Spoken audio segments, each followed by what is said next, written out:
January 2015, Star Wars comics come home to Marvel. Marvel actually published the very first Star Wars comic way back in 1977 when the first movie came out.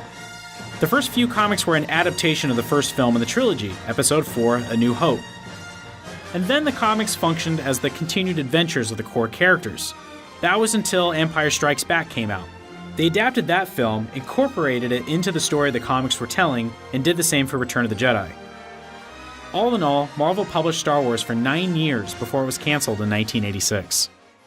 After that, there was basically nothing for 5 years, until Dark Horse picked up the license in 1991.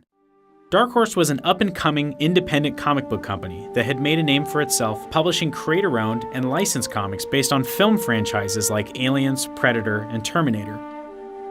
In the time Dark Horse was publishing Star Wars comics, there was an incredible amount of other media like novels and video games telling Star Wars stories as well, all the while being moderated by editors from Lucasfilm to keep everything within continuity.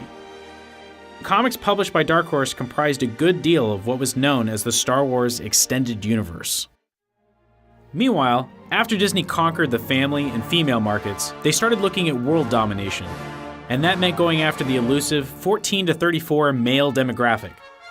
We saw the results of this in the 2000s with movies like Pirates of the Caribbean, which made a lot of money but put more Johnny Depp posters in girls' rooms than boys', Tron Legacy, which just didn't take with video game fans the way Disney had hoped, and John Carter, which fell down on its face in just about every direction.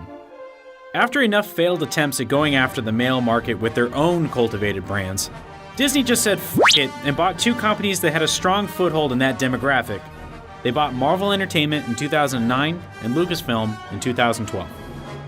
Now that Disney owned one of the 2 biggest comic book publishers and the licensing rights to all Star Wars material, it was inevitable that Disney would make the decision to move their Star Wars comic publishing operation from Dark Horse to Marvel. They also made the decision to abandon all extended universe continuity up until this point. So that means goodbye, Star Wars Extended Universe of the last 20-something years. And hello, new comics and movies. What all these major acquisitions have enabled is an opportunity for Star Wars to start fresh. Going forward, the only Star Wars canon are the films, and in that spirit, the first Marvel comics take place right after the first movie.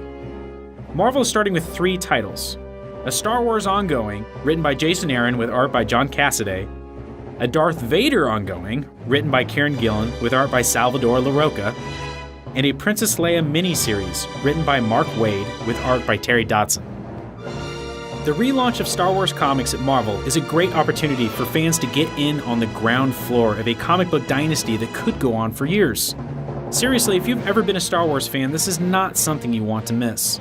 You want to be able to be there from the beginning and watch it grow. You aren't staring down years of prior continuity. It doesn't matter if you've never read a Star Wars comic before, or read a novel, or played a Star Wars video game. If you've never been sure you would like comics, but you've always been sure about your love for Star Wars, this relaunch is just a couple of bucks separating you from discovering what could be a lifelong love affair.